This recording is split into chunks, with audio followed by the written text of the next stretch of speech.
Oi pessoal, nessa quarta videoaula de dicas para o concurso do Detran Ceará, nós começaremos a estudar os tópicos 2 e 3 do edital regulamentador do certame.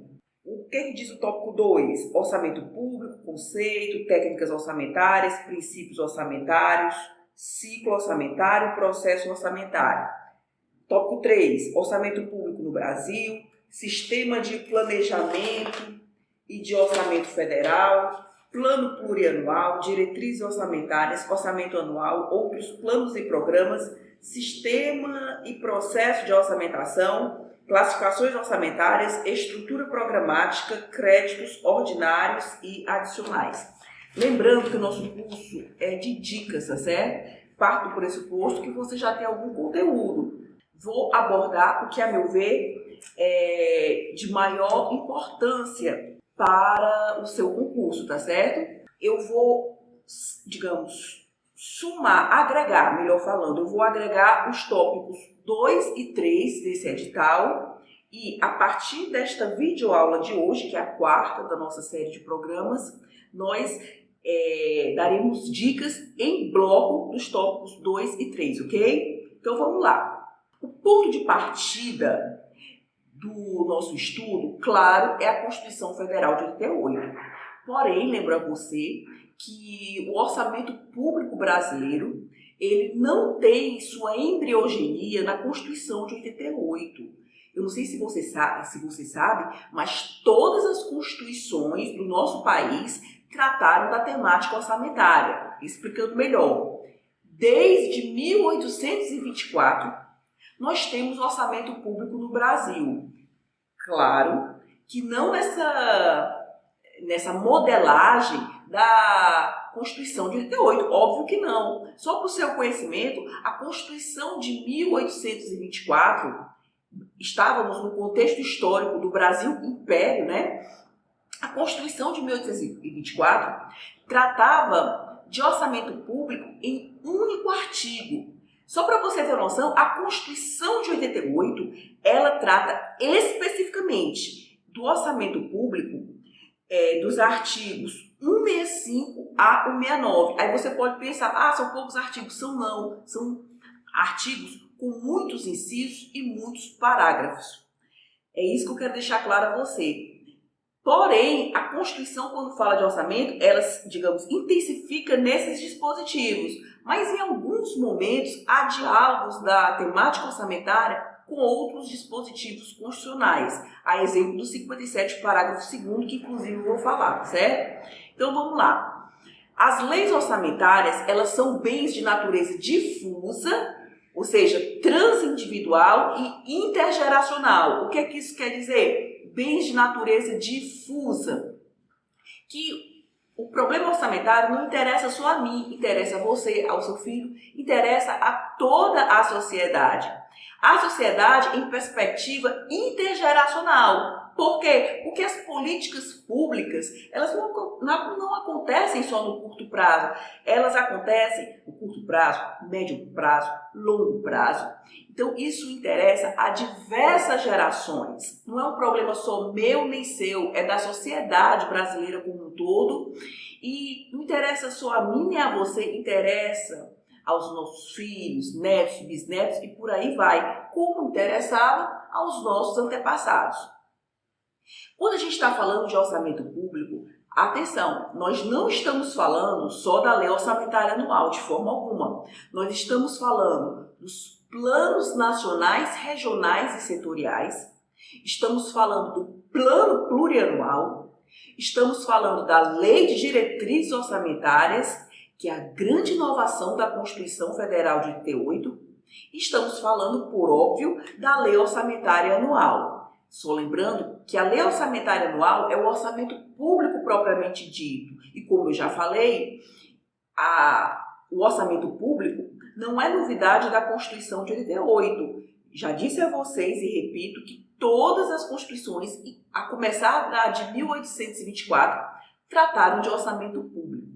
Mas essa modelagem sistêmica orçamentária que vem de planos nacionais, regionais, setoriais, plano plurianual, lei de diretrizes orçamentárias e lei orçamentária anual. Essa modelagem orçamentária que é, digamos, positivada por 4 instrumentos, por 4 ferramentas de planejamento. Isso, de fato, é da Constituição Federal de 88, ok? Chamo a atenção de vocês que a grande inovação orçamentária da Constituição Cidadã é o advento da Lei de Diretrizes Orçamentárias. O orçamento público brasileiro, comparando o nosso ordenamento com o direito espanhol, no direito espanhol, quando eles falam de orçamento, eles falam de el presupuesto. Por que eles chamam de el presupuesto? Porque, pessoal, é o ponto de partida, é o pressuposto de tudo. Sem as alocações orçamentárias, não há possibilidade de serem concretizadas as várias políticas públicas. As políticas públicas dependem de quê? De receitas orçamentárias, para que essas receitas orçamentárias atendam aos vários gastos públicos. Eu acho bem feliz o ordenamento espanhol ao chamar de orçamento, ao apelidar orçamento de el presupuesto. Como eu já disse, a grande inovação orçamentária após o advento da Constituição de 88 foi a figura da LDO, da Lei de Diretrizes Orçamentárias. O poder constituinte originário tentou proteger tanto a Lei de Diretrizes Orçamentárias, por essa ser uma, digamos, a filha caçula orçamentária, que em seu artigo 57, parágrafo 2º, prescreve a Constituição que a sessão legislativa não será interrompida sem a aprovação do projeto de lei de diretrizes orçamentárias. Atenção, a sessão legislativa não pode ser nem interrompida, quanto mais encerrada, sem aprovação do projeto de LDO. Esta é a nossa primeira grande dica de hoje, ok? Atenção, chamo o seu olhar bem investigativo para o verbo interromper. Uma vez caiu para mim um concurso, que eu não me lembro mais qual foi, dizendo assim: nos termos da Constituição é correto afirmar que a sessão legislativa não será encerrada sem a aprovação do projeto de LDO. Aí o que foi que eu, aspas, pensei na hora da prova? Ora, se não pode ser nem interrompida, não pode ser, por óbvio, encerrada. Aí eu acho que era do SESC e eu coloquei um certo. Errei, e além de ter errado a questão, ainda descontei um ponto, né? Porque no SESC normalmente é assim: se você errar uma questão, você perde um ponto, você reduz a sua nota, você deixa de ganhar e ainda reduz a sua nota. Ora, pessoal, nos termos da Constituição, a ideia é a seguinte: a sessão legislativa não pode ser nem interrompida, logo não há nem que se cogitar encerramento da sessão, porque ela não pode ser nem interrompida. Aí, o que foi que aconteceu? Eu botei na minha cabeça, para facilitar o meu estudo, a seguinte dica: se o examinador colocar assim na prova, a sessão legislativa não pode ser encerrada sem aprovação do projeto de LDO, encerrada já começa com E de errada, ok? Essa foi a dica que eu coloquei na minha cabeça para não errar mais questão desse tipo. Porque, de fato, nos termos da Constituição Federal, eu transcrevi um dispositivo aqui para você, que a sessão legislativa não será interrompida sem aprovação do projeto de lei de diretrizes orçamentárias. Essa é a primeira dica de hoje e cai muito no SESP. Eu sei que a sua banca não é o SESP, mas esse dispositivo é um dispositivo que é bem prestigiado pelos examinadores, bancas porte SESP, ok? Outra leitura indispensável da Constituição é o artigo 165, incisos 1, 2 e 3. O que é que diz esse dispositivo? Leis de iniciativa do Poder Executivo estabelecerão o plano plurianual, as diretrizes orçamentárias e os orçamentos anuais. Chamo a sua atenção que a iniciativa orçamentária compete nos moldes da Constituição Federal de 88, e isso é fruto de um processo histórico. A iniciativa orçamentária, nos moldes da Constituição Cidadã, compete a quem? Ao titular da função executiva. Explicando melhor, no âmbito da União, a iniciativa orçamentária compete a quem? Ao presidente da República. Presidente da República encaminha os projetos de PPA, LDO e LOA a quem? Ao Legislativo. No âmbito dos estados, a iniciativa orçamentária compete a quem? Ao governador do estado. O governador elabora os projetos de PPA. Eu falo governador, mas eu estou falando de um processo sistêmico, tá certo? Ele, na verdade, o titular do executivo, ele coordena um processo que interessa a vários órgãos de vários poderes. Voltando, no âmbito estadual e distrital, já inserindo o Distrito Federal, o governador do estado ou do Distrito Federal, conforme o caso, elabora o projeto de PPA, LDO e LOA a quem? Elabora os projetos de PPA, LDO e LOA e encaminha a quem? Ao Parlamento Estadual ou Distrital, conforme o caso. E no âmbito dos municípios, o prefeito elabora os projetos de PPA, LDO e LOA e encaminha a quem? A Câmara de Vereadores. Porque as leis orçamentárias são de iniciativa do Executivo. E isso está no 65, incisos 1, 2 e 3. Explicando. Ana Paula, o que tem no PPA? Pessoal, esses dispositivos que eu vou ler com vocês agora, eles são imprescindíveis para o seu concurso. Normalmente, quando o examinador vai cobrar algo do PPA, da LDO ou da LOA, ele copia e cola esses dispositivos. Claro que eu não estou pedindo para você decorar, mas eu vou botar umas palavrinhas-chave aqui que vai ajudar e muito no acerto da sua questão, ok? No concurso, como fala um grande professor, não de orçamento, mas de raciocínio lógico-matemático, o professor Luiz Teles, muito bom professor, por sinal, o mais importante é você pontuar, que passa quem pontua a questão, e ele está coberto de razão nesse sentido. Então, vamos nós. Gente, quando a Constituição vai falar de PPA, ela explica o que é o PPA em seu artigo 165, parágrafo 1º. Olha o que diz 165, parágrafo 1º. A lei que instituir o plano plurianual estabelecerá de forma regionalizada, o PPA ele é feito de modo regionalizado, estabelecerá de forma regionalizada as diretrizes, objetivos e metas. Aí os meus alunos falam dom de quê? Diretrizes, objetivos e metas da administração pública federal para as despesas de capital e outras delas decorrentes e para as relativas aos programas de duração continuada. O que são os programas de duração continuada? São aquelas ações que demandam esforços por mais de ano. Uma vez caiu para mim, mais precisamente na Cefaz Ceará, perguntando se o PPA contemplaria os programas de duração prolongada. Claro que sim, né, pessoal? Programas de duração prolongada isso é sinônimo de programas de duração continuada, que são aqueles problemas que, para serem resolvidos, demandam esforço por mais de um ano. Toda ação que demanda esforço por mais de um ano, para poder acontecer, isso precisa ser incluído no PPA, ok? E quando o examinador cobra alguma coisa de PPA, ele fica no artigo 165, parágrafo 1º da Constituição Federal.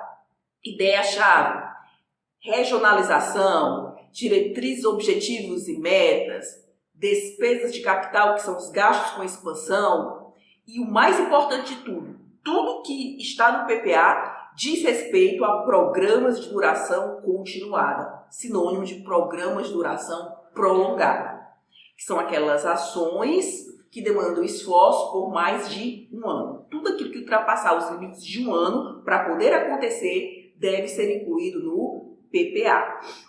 Então vamos nós. E o que tem na LDO? O que está positivado no 65, parágrafo 2º da Constituição. Ou o que diz o dispositivo?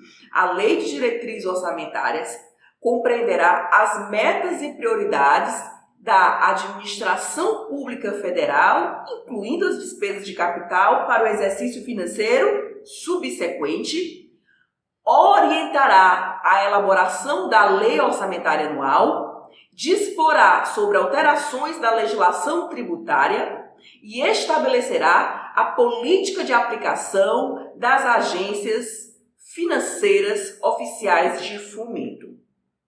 Metas e prioridades para as alocações orçamentárias do ano seguinte, isso é teatro de operações da LDO. Explicando melhor, todas as leis orçamentárias, elas observam o princípio da precedência.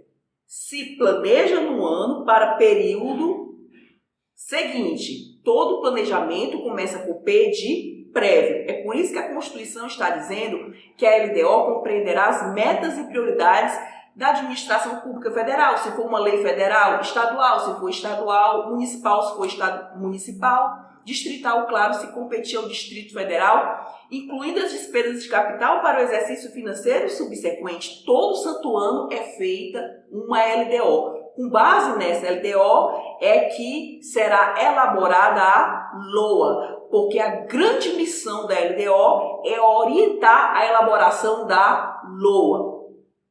É importante você compreender o que está escrito aqui, que a LDO disporá sobre alterações na legislação tributária. Muita gente não entende o que é isso aí. Pessoal, a LDO não é lei tributária, ela é uma lei de direito financeiro.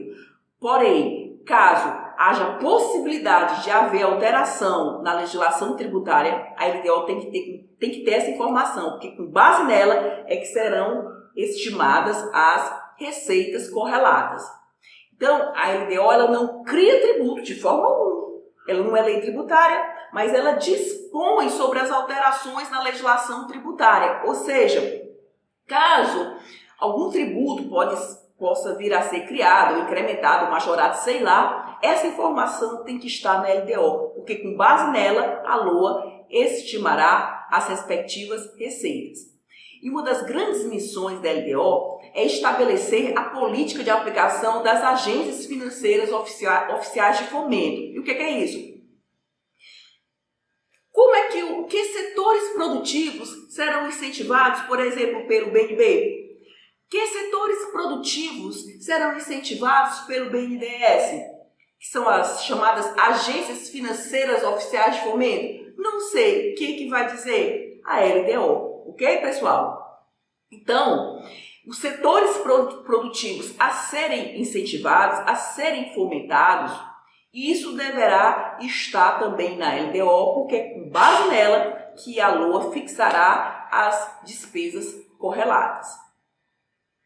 Quando a Constituição ela fala de LOA, ela o faz no artigo 165, parágrafo 5º, incisos 1, 2 e 3. Importante, pessoal, o orçamento de investimentos é o orçamento que registra as expansões de grande porte, conforme dispuser a LDO, das entidades em que o poder público, direto ou indiretamente, detém a maioria do capital com direito a voto.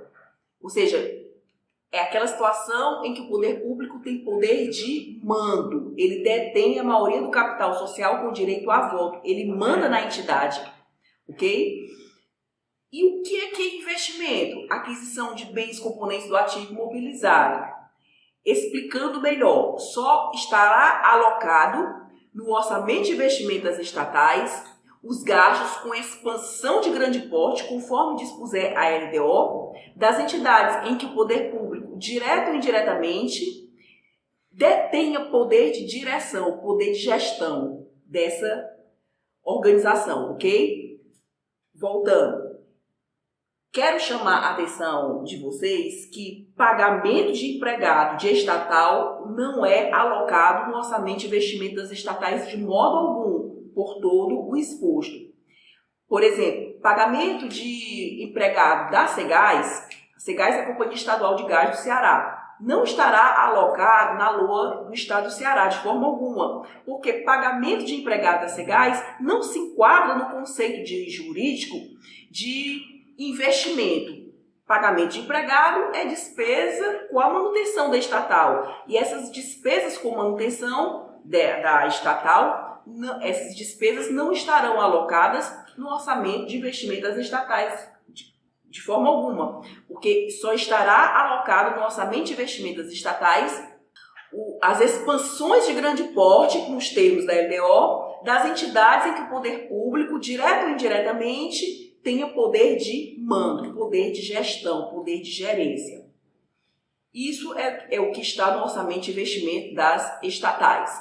E o que é que está no orçamento da Seguridade Social? Todas as receitas e todas as despesas para atender ao sistema da Seguridade Social. E o que é o sistema da Seguridade Social? Um conjunto integrado de ações para atender as áreas da saúde, previdência e assistência social.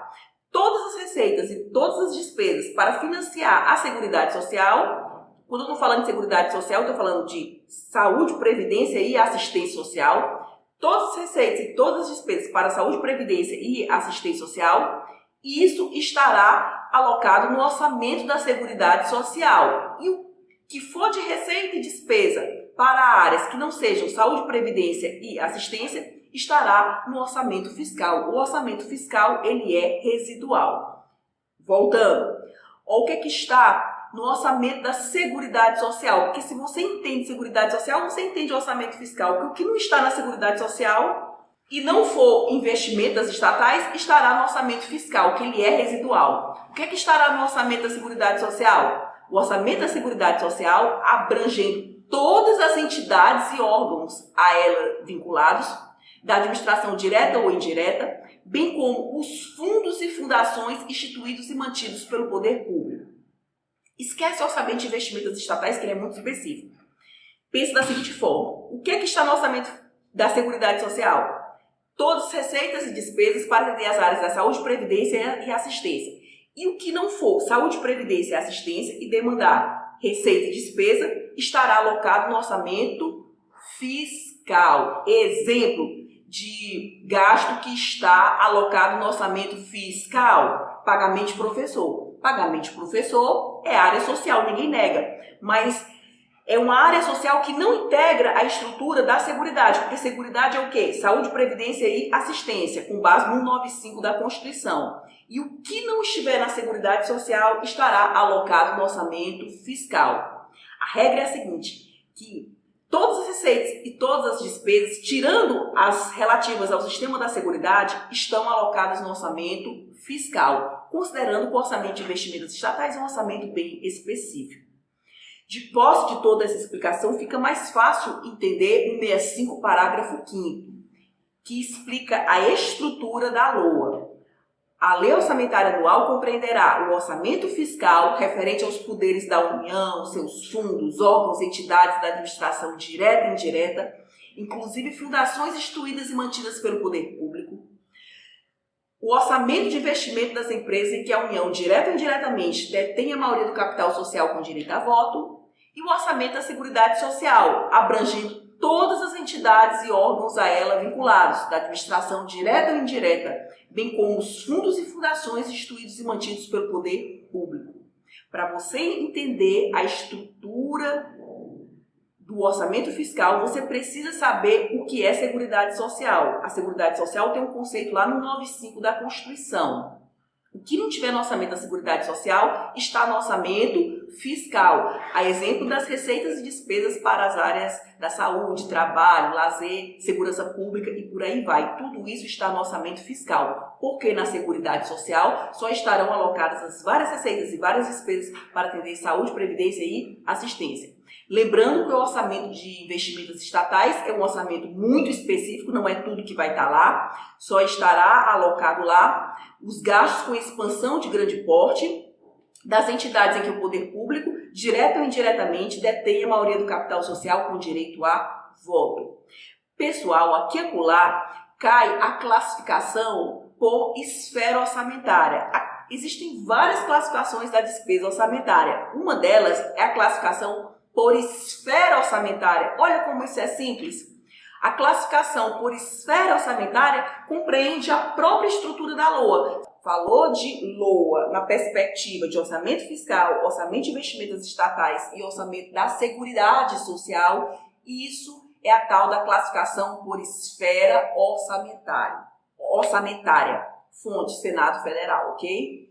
Eu tinha dito para vocês, logo no slide 1, que as leis orçamentárias, elas contemplam os planos nacionais, regionais, setoriais, PPA, LDO e LOA. Eu tinha falado disso no slide 1. Falou de leis orçamentárias, falou de sistema de planejamento orçamentário brasileiro. Isso está no seu programa, o Sistema de Planejamento Orçamentário Brasileiro. A gente está falando de planos nacionais, regionais, setoriais, está falando de PPA, de LDO e LOA. Isso eu já apresentei no slide 1. Por desencargo de consciência, eu trouxe aqui uma explicação sobre os tais os planos e programas nacionais, regionais e setoriais, ok?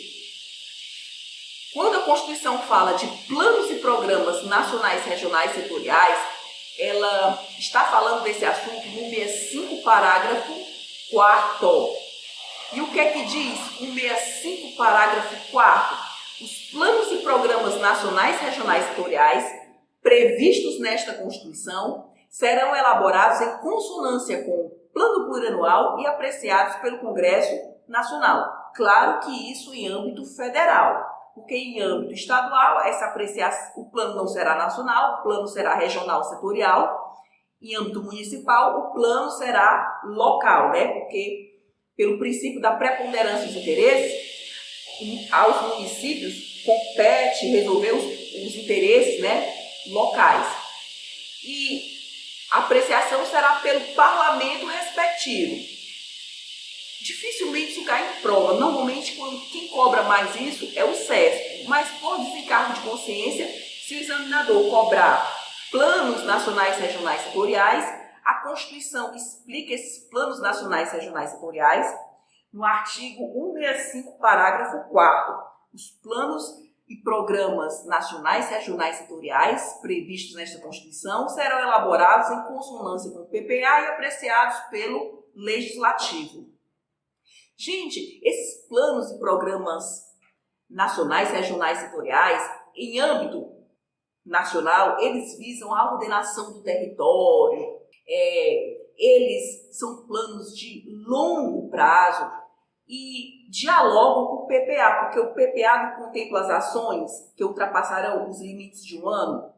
Aqueles planos de amplitude regional, setorial ou mesmo nacional, que sejam de longo prazo e que demandem gastos públicos por longos períodos, isso tem que ser incluído no respectivo PPA, porque eu já falei no slide 1 e nos slides 1 e 2 que tudo aquilo que demandar ações de longo prazo, que são aquelas ações que ultrapassam os limites de um ano, há autor que chama longo prazo, há autor que chama médio prazo, não vou entrar nesse mérito aqui, tudo aquilo que demandar ações por mais de ano para poder acontecer tem que ser incluído no PPA. O que é que eu estou querendo dizer para vocês? Que esses planos nacionais, regionais e setoriais, eles dialogam imediatamente com o PPA. É só isso. Quem cobra muito isso é o CESP e quando cai, basicamente fica nesse artigo 65, parágrafo 4º. Falando agora da Bíblia Orçamentária, que é a Lei 4320. O examinador vai cobrar muito assunto da Lei 4320. Todo o conteúdo programático fala de princípio. Todo edital vai falar de princípio. O seu edital não é diferente, ele fala de princípio sim, ok? Existem vários princípios orçamentários, pessoal. Eu vou pensar aqui, a título de dicas, os princípios que estão no artigo 2º da Lei 4320. Lembrando que a Lei 4320 é a nossa Bíblia Orçamentária. Ela estatui normas gerais de direito financeiro para elaboração e controle dos orçamentos e balanços da União, dos Estados, dos municípios e do Distrito Federal.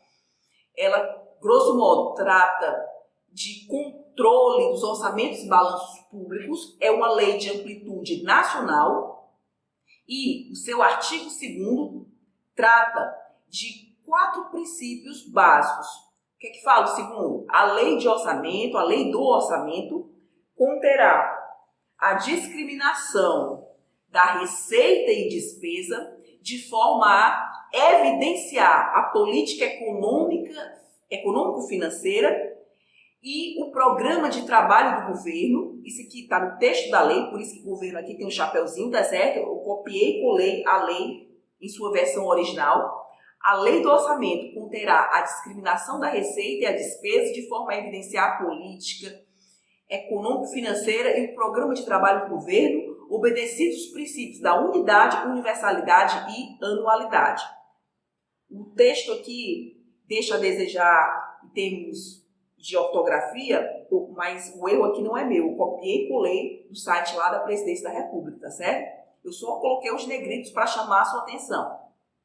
Quando a gente está falando de 4320, a gente tem que se lembrar de 4 princípios elementares, basilares da 4320. Princípio da discriminação, sinônimo de especialização, especificidade, especificação. O que é que diz o princípio da discriminação, que é o que tem mais sinônimos? Especificidade, especialização.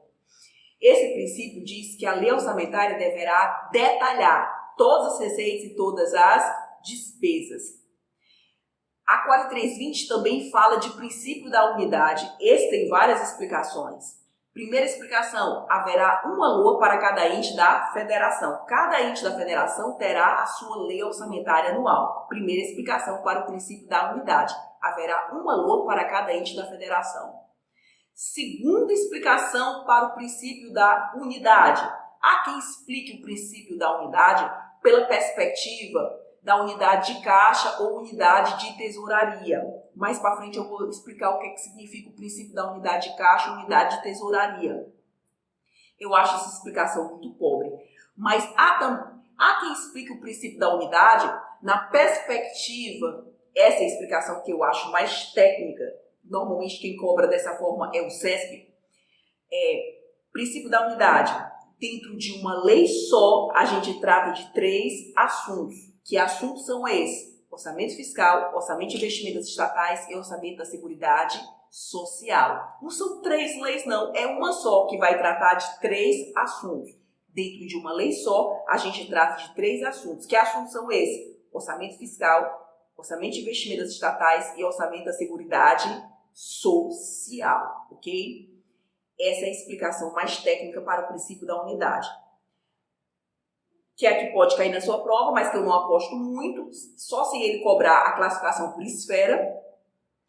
E eu acho que pode cair associado ao princípio da unidade, que haverá uma LOA para cada ente da federação. Normalmente essas bancas menores, ao falarem de princípio da unidade, associam que cada ente da federação com a sua lei orçamentária. Princípio da universalidade, o que é que ele contempla? A lei orçamentária anual deverá contemplar todas as receitas e todas as despesas. Não confundir com a unidade, eu já expliquei a unidade. O que diz a universalidade? A universalidade diz que a lei orçamentária anual contemplará todas as receitas e todas as despesas. É um princípio até mais técnico. A universalidade dialoga muito com a discriminação. O que é que a discriminação diz? Que a LOA deverá detalhar, esmiuçar receitas e despesas. Discriminação, a LOA deverá discriminar receitas e despesas. E a universalidade? E olha, não se esqueça de discriminar nenhuma, tá certo?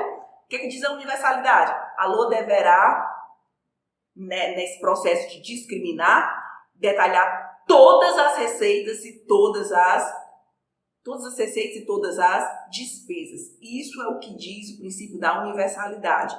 E o que diz o princípio da anualidade? Para a gente entender a anualidade, a gente tem que ir lá para o 34, da 4320, que diz que o exercício financeiro coincidirá com o ano civil. O CESP normalmente não chama anualidade, chama periodicidade. Por quê? Porque ele é uma banca mais técnica que você entender o princípio da anualidade à luz da periodicidade é mais adequado. Por quê? Porque periodicidade diz respeito ao período de execução orçamentária. No caso do Brasil, esse período de execução orçamentária é coincidente com o ano civil por força do 34 a 4320, que diz o exercício financeiro coincidirá com o ano civil. Isso é o que está no 34 a 4320. Mas em outros países, Itália, Estados Unidos, nem sempre a execução orçamentária é coincidente com o ano civil. Por isso que é mais técnico falar periodicidade. Mas sua banca pode tratar como sinônimo aqui no Brasil, anualidade ou periodicidade, ok? Resumão. Discriminação. A LOA deverá detalhar receitas e despesas. Universalidade. Dialoga com a discriminação. A LOA deverá contemplar todas as receitas e todas as despesas. Unidade. Haverá uma LOA para cada ente da federação? Há quem entenda a unidade na perspectiva da unidade de caixa, unidade de tesouraria. Há quem explique a unidade na perspectiva da classificação por esferas. Dentro de uma lei só, a gente trata de 3 assuntos. Que assuntos são esses? Orçamento fiscal, orçamento de investimentos estatais e orçamento da Seguridade Social. Princípio da anualidade, 34 a 4320. A execução orçamentária coincidirá com o ano civil. Anualidade significa periodicidade da execução orçamentária. No caso do Brasil, essa periodicidade é coincidente com o ano civil. Em outros países, não necessariamente. Há quem defenda que o princípio da universalidade, ao dialogar com o princípio da discriminação, diz o seguinte: a LOA deverá contemplar todas as receitas e todas as despesas por seus valores brutos ou por seus valores totais. Alguns doutrinadores, quando a gente acrescenta essa explicação por seus valores brutos ou por seus valores totais, optam por não chamar universalidade, optam por chamar orçamento bruto, tá certo? A explicação mais completa do princípio da universalidade é a seguinte: a LOA deverá contemplar todas as receitas e todas as despesas por seus valores brutos. Há quem chame o princípio de orçamento bruto. Aí na hora da prova você vai ter que ter jogo de cintura para entender o que é que se passa na cabeça do examinador, tá certo? Se ele simplesmente falar a LOA deverá contemplar todas as receitas e todas as despesas, normalmente ele vai apelidar isso de universalidade. Mas se ele vier com papo que a LOA deverá contemplar todas as receitas e todas as despesas por seus valores brutos, e se tiver a opção lá, orçamento bruto, é mais técnico você marcar orçamento bruto. Agora, é o tipo do assunto que a gente só vai saber o raciocínio do examinador na hora da prova. Porque tem muita doutrina aqui sobre a parte de princípios e às vezes confunde, né? Princípios da LRF, tá certo? Quando a gente está falando de Lei Complementar 101/2000, que é a Lei de Responsabilidade Fiscal, é uma lei muito técnica, mas facilita muito a aprendizagem se você entender os princípios da LRF, que é o que eu vou tentar explicar aqui, ok? Lembrando que a LRF, que é a Lei Complementar 101/2000 e alterações posteriores, a LRF estabelece normas de finanças públicas voltadas para a responsabilidade na gestão fiscal e da outras providências. Princípios basilares da LRF. Mnemônico preta, P de planejamento, R de responsabilização, E de equilíbrio fiscal, T de transparência, A de avaliação. Princípio do planejamento. Tudo na LRF pressupõe ações planejadas e transparentes. Aí eu já derrubo o princípio da transparência. Transparência é uma explicação mais ampla para o princípio da publicidade. Responsabilização. Caso o ente da federação não cumpra os preceitos da LRF, sanções institucionais serão aplicadas, como suspensão das transferências voluntárias e suspensão da captação de operações de crédito. Operação de crédito é um nome chique de endividamento de longo prazo. Princípio da responsabilização. Uma vez que caiu para mim em prova, se a LRF ela tinha sanções penais, eu acertei essa questão. Não, ela não é uma lei penal, ela é uma lei fiscal, por isso que o nome dela é Lei de Responsabilidade Fiscal. Os mecanismos de responsabilização que estão inseridos na LRF são mecanismos de responsabilização institucional.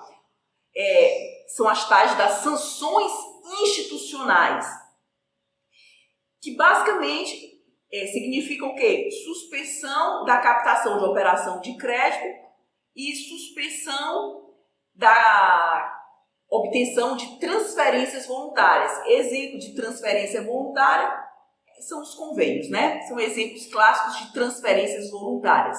Os convênios, acordos, ajustes e outros repasses. Qual a ideia da LRF? Olha, para você receber dinheiro de empréstimo de longo prazo, para você receber dinheiro de convênio, você tem que ser fiscalmente responsável. Porque se você não for fiscalmente responsável, serão aplicados a você, ente da federação, as taxas das sanções institucionais que afetam imediatamente os cofres públicos, ok?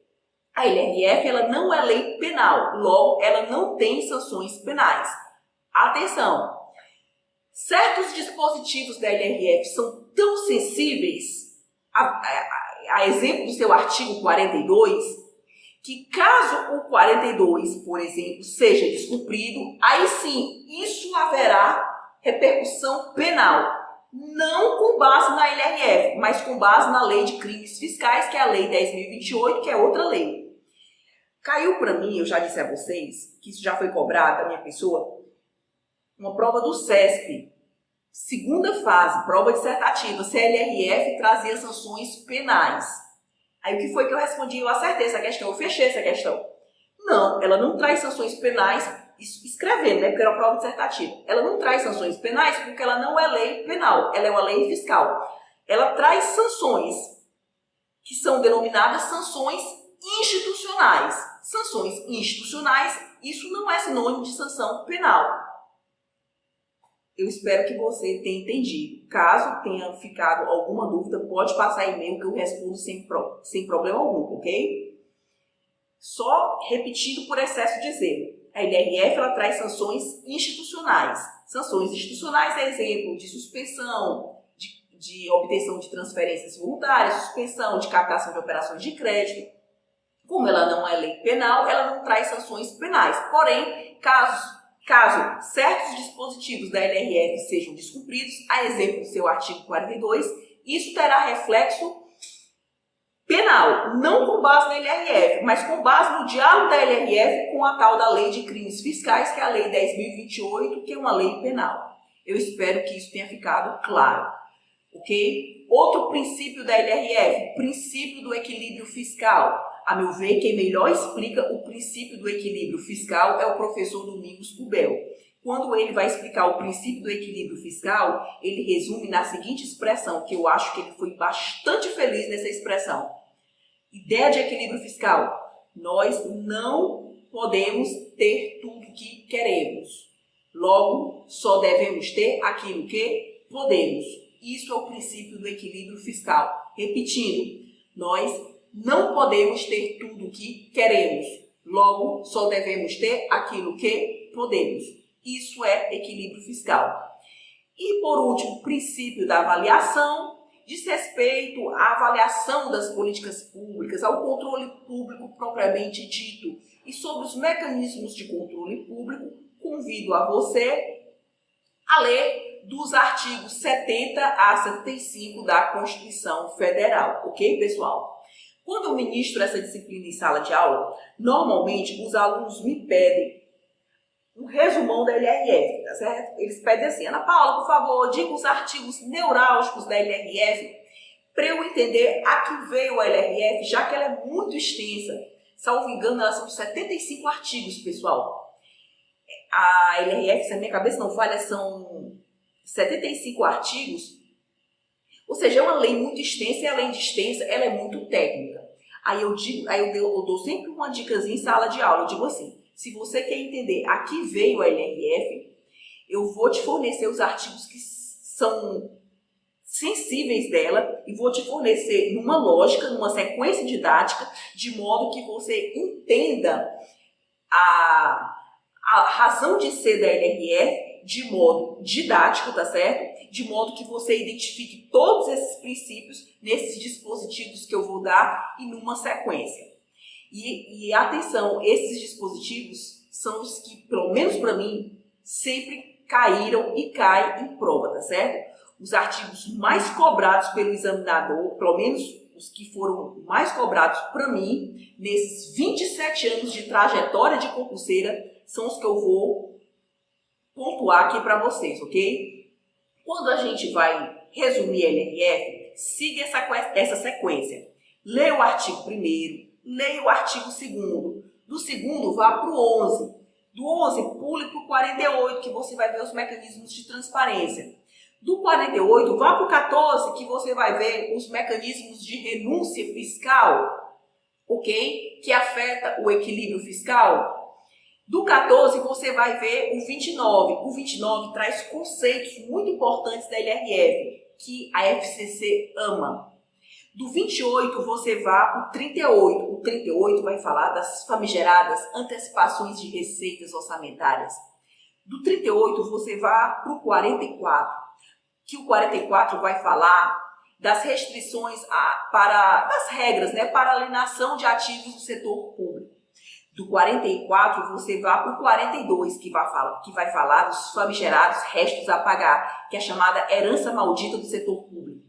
Do 42, que vai falar de restos a pagar, você vai para o 52 a 55. 52 a 55 vai falar de relatório resumido da execução orçamentária e relatório de gestão fiscal, que são mecanismos de transparência que normalmente o examinador cobra em prova, tá certo? Principalmente em concurso para contador. Para frente. Antes que você me pergunte, Ana Paula, a LRF revogou a 4320? Negativo. Aí eu brinco em sala. É cada qual na sua e a amizade continua. O que é que eu estou querendo falar? Cada qual com seu teatro de operações, cada qual com a sua razão de ser. A 4320 trata de normas gerais para controle dos orçamentos e balanços públicos. A LRF trata de quê? Da chamada gestão fiscal responsável, que eu resumi aqui no mnemônico preta. Entender a LRF é você entender sua base principiológica, planejamento, responsabilização, equilíbrio fiscal, transparência e avaliação. O examinador vai perguntar a você se a LRF revogou 4320, negativo. A LRF trata de um assunto, que é a chamada gestão fiscal responsável, e a 4320 vai tratar de outro assunto. A 4320 trata de normas gerais para controle dos orçamentos e balanços públicos. Aí eu brinco sempre. LRF 4320 é cada qual na sua e a amizade continua, ou seja, cada qual com o seu teatro de operações, cada qual com sua razão de ser. E para finalizar as nossas dicas de hoje, tá certo? Sempre me perguntam em sala se há prazos para elaboração orçamentária. Sim, pessoal, há prazo sim para a elaboração dos projetos de PPA, LDO e LOA, ok? Lembrando que a elaboração orçamentária, que diz respeito à iniciativa das leis orçamentárias, isso compete a quem? Ao Executivo. A deliberação, a apreciação das leis orçamentárias, isso compete a quem? A função legislativa. Prazos para elaboração e deliberação das leis orçamentárias em âmbito federal. É importante que você leia o 35, parágrafo 2º, incisos 1, 2 e 3 do ato das disposições constitucionais transitórias, tá certo? O artigo 35, parágrafo 2º, incisos 1, 2 e 3 do ato das disposições constitucionais transitórias traz os prazos para elaboração e deliberação, tá certo? Das leis orçamentárias. Eu estou falando aqui com vocês e já estou corrigindo os slides, ok? Os prazos para iniciativa, né, para elaboração das leis orçamentárias e deliberação, apreciação das leis orçamentárias estão no artigo 35, parágrafo 2º, incisos 1, 2 e 3 do ADCT, que é a parte final da Constituição, que é o ato das disposições constitucionais transitórias. Ana Paula, o meu concurso é estadual, já que é o Detran Ceará. E onde é que eu vou ver os prazos para elaboração e deliberação das leis orçamentárias? Aí você vai ter que ler a Constituição Estadual. Observação, se o seu concurso for municipal, claro que você vai ter que ler a lei orgânica do município. E se o seu concurso for distrital, você vai ter que ler a Lei Orgânica do Distrito Federal. Repetindo, os prazos para elaboração e deliberação das leis orçamentárias em âmbito federal, isso está na DCT. E em âmbito estadual, distrital ou municipal, isso está em âmbito estadual, na Constituição Estadual, em âmbito distrital, na Lei Orgânica do Distrito Federal e em âmbito municipal, na lei orgânica do município, ok? Antes que você me pergunte, não é o caso do Ceará, tá certo? Os prazos para iniciativa e deliberação das leis orçamentárias no âmbito do Estado do Ceará, isso está na Constituição do Estado. Mas admitamos a absurda hipótese em que um ente da federação, seja ele qualquer, seja ele qual for, admitamos que um ente da federação não discipline os prazos para elaboração e deliberação das leis orçamentárias. E aí vai ficar sem orçamento? Claro que não, né, pessoal? Evidente que não, já que a Constituição diz que leis de iniciativa do Executivo estabelecerão. A Constituição é cogente, ela manda, ela determina que a iniciativa orçamentária é de competência do Executivo e que a deliberação orçamentária é de competência do Legislativo. Essa competência está no artigo 66 da Constituição. Concluindo, pessoal, o prazo para a elaboração orçamentária de competência do Executivo e deliberação, cuja competência é do Legislativo, esse prazo, em âmbito federal, está no artigo 35, parágrafo 2º, incisos 1, 2 e 3 do Ato das Disposições Constitucionais Transitórias. O Ato das Disposições Constitucionais Transitórias, nessa perspectiva, não é norma de repetição obrigatória, mas é norma de repetição facultada ou indicada em caso de omissão da Constituição Estadual ou lei orgânica municipal ou distrital, conforme o caso, tá certo?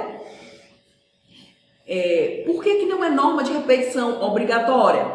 Porque as constituições estaduais e leis orgânicas municipais ou distrital, conforme o caso, poderão disciplinar prazos diferenciados. Inclusive, no estado do Ceará, esses prazos são bastante diferenciados. Porém, em caso de omissão, caso um estado da federação ou um município ou distrito federal, em suas normas locais, não disciplinem prazos para elaboração e deliberação quanto à temática orçamentária, aí sim, subsidiariamente, será aplicado o 35, parágrafo 2º, incisos 1, 2 e 3 do ADCT, já que o dispositivo é norma de repetição facultada ou indicada.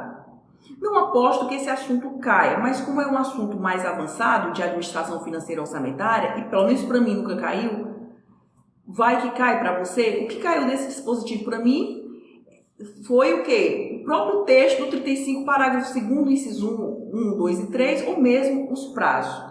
Ok? Mesmo concurso estadual ou municipal, quando eles cobram, normalmente eles ficam no ADCT. É isso que talvez caia. Mas é importante a gente entender por que existe esse dispositivo, se ele é obrigatório, se ele é de aplicação facultada. Eu acho que é importante a gente entender o dispositivo legal. Meus irmãos, por hoje é só, muita paz. Nas próximas videoaulas, nós continuaremos o estudo dos tópicos 2 e 3 do edital Detran Ceará. Fraterno abraço.